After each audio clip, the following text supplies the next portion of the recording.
The Bible contains an abundance of evidence that only he can attain salvation who lives according to God's commandments.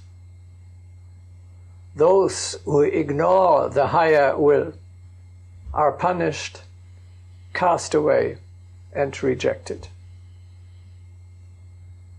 We have suppressed the meaning of these passages in the wake of a wrong theology of cheap grace. The Old Testament is full of God's punishments for the disobedience of his people, starting with the flood and the annihilation of the wicked cities of Sodom and Gomorrah. The subsequent history of the people of Israel is an endless series of defection, punishment, suffering, and reproachment to God.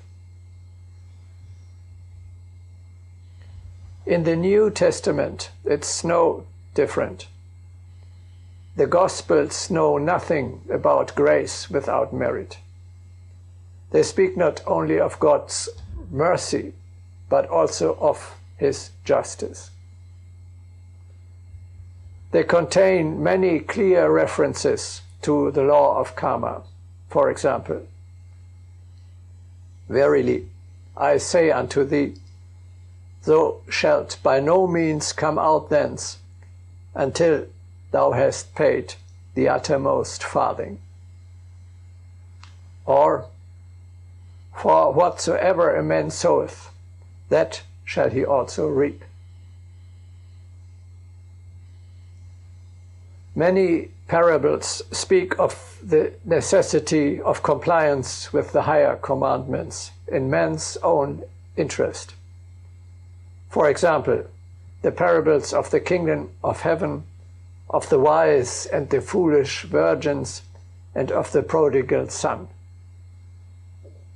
We are accustomed to overlook that the son had to bitterly repent his earthly desires before he was allowed to return to the Father.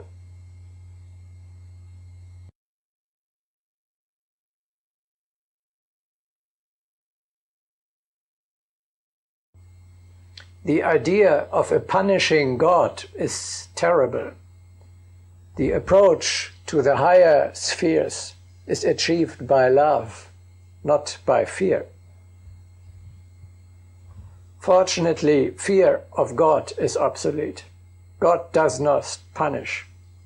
He ensures that justice prevails. We punish ourselves by creating a bad fate for us through our own bad behavior.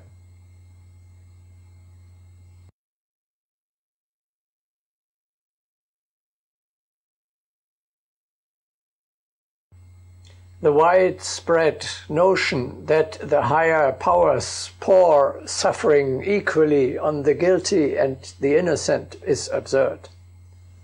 This concept is not compatible with the iron principle of justice. People should not complain about their fate. Rather, they should make sure through a lawful life that their lot is improved. On careful observation, you will recognize one day the causes for your suffering. Is not one doctor or the other surprised to hear that his patient knows exactly with what he has deserved his suffering? We should not complain about the misery in the world, about the suffering of seemingly innocent children, about famine, disease, and war. There is no effect without a cause. The law of karma, the higher justice, stands above all this and brings it into balance. Either the suffering atones for earlier misdeeds, or it serves to enable a person to climb a new step, a higher level. The frequent question why our dear God allows this or that evil to happen is evidence of ignorance of the fundamental laws. All evil comes from man himself. In our freedom to do good or evil, even God does not intervene. Furthermore, what do we know about all that which has been prevented by help from above?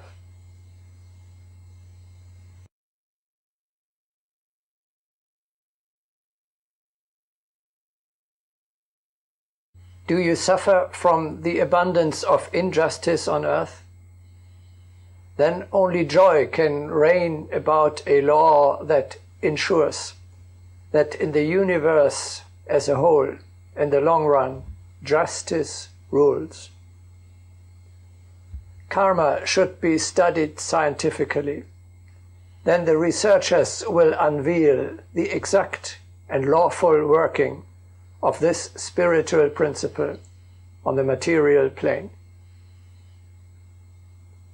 This will give us the joyful confidence that absolute justice rules the cosmos.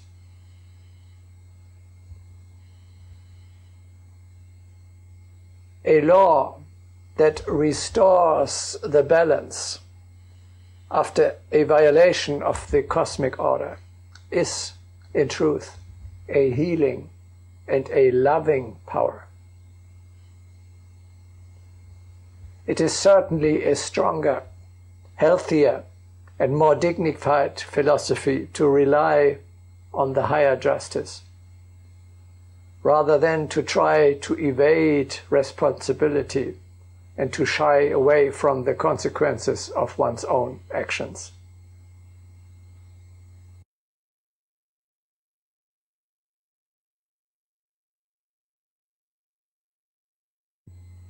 Is it not, indeed, a relief when you know that you will be given the opportunity to remove the evil that you yourself have brought into the world?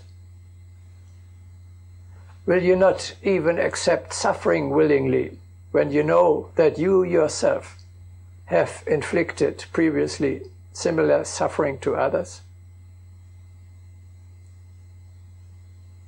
Penance was used to be perceived as a severe, depressing load.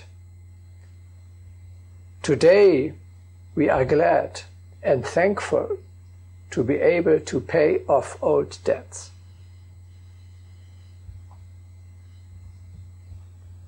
Above all, the rule of justice allows you the joyful confidence that you can master your destiny. We are not subject to blind fate. You can rely firmly on a reasonable, unchangeable, and unerring law and free yourself from all evil. You yourself are the architect of your own fate. With your actions today, you are determining your future tomorrow.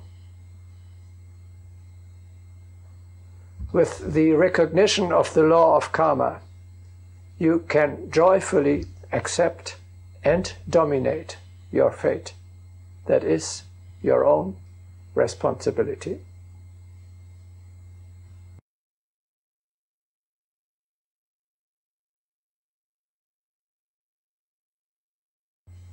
The knowledge of the law of karma must not lead to precipitate or pitiless judgments.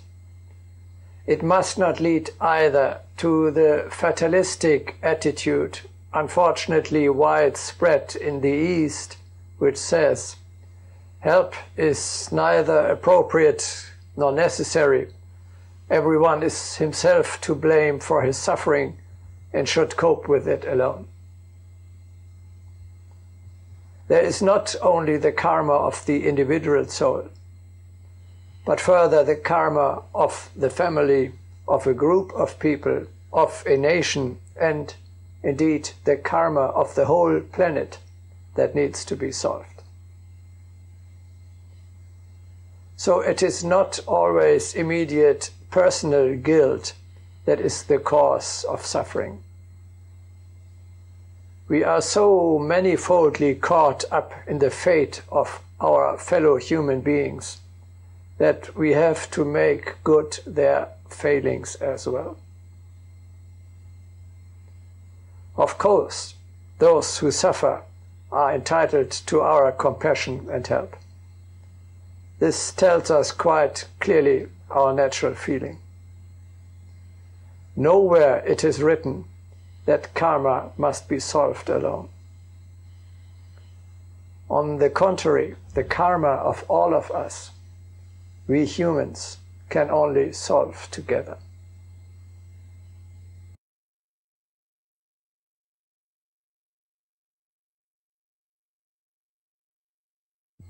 Most of you think the world is imperfect because there is so much suffering. The true attitude, however, is there is so much suffering as long as the world is still imperfect. Per se, there is no need for suffering. In a healthy world, there is no suffering.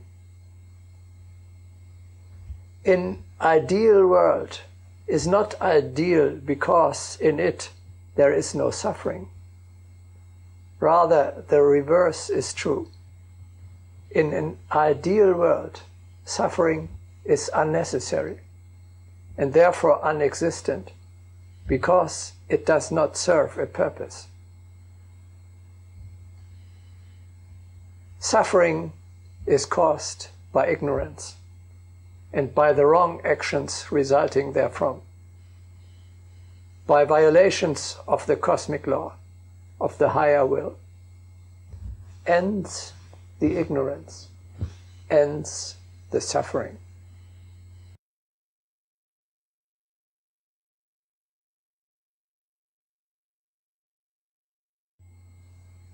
In an imperfect world, however, suffering is necessary. It purifies. It is a nagging power which indicates violations of the order and the need for change. Pain draws the attention of the body to weak points or to wrong behavior. Suffering draws the attention of the soul to weak points or wrong behavior. Both show injuries of the body or of the cosmic order. Without them, we would not even notice that we are living wrongly. Therefore, you should actually be grateful for the suffering, without which you could not perfect yourself. It teaches you to seek and to heal what is imperfect and vulnerable within yourself.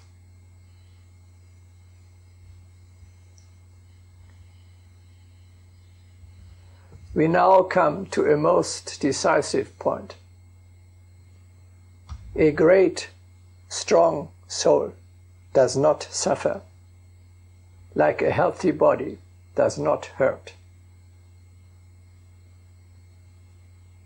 Recognizing this, you can understand and accept your destiny, no matter how hard it is. Suffering shows a weakness. You encounter that from which you, unlike others, still suffer, from which you still have to learn. Once you have finished your learning, once you have become a truly great soul, you will no longer be suffering. Whatever the circumstances might look like into which you have been exiled. He who is familiar with the laws of existence, He who is thinking at any moment, well, rightly, beautifully, and greatly, he will not be suffering. He welcomes hardships joyfully as a guide. By following this guide, he finds the shortest path to the necessary improvements of his life. That means to the next level of his personal evolution. Suffering, spiritually subdued, actually refines us, as is shown by the beautiful picture of Michelangelo's Pietà in St. Peter's Basilica in Rome.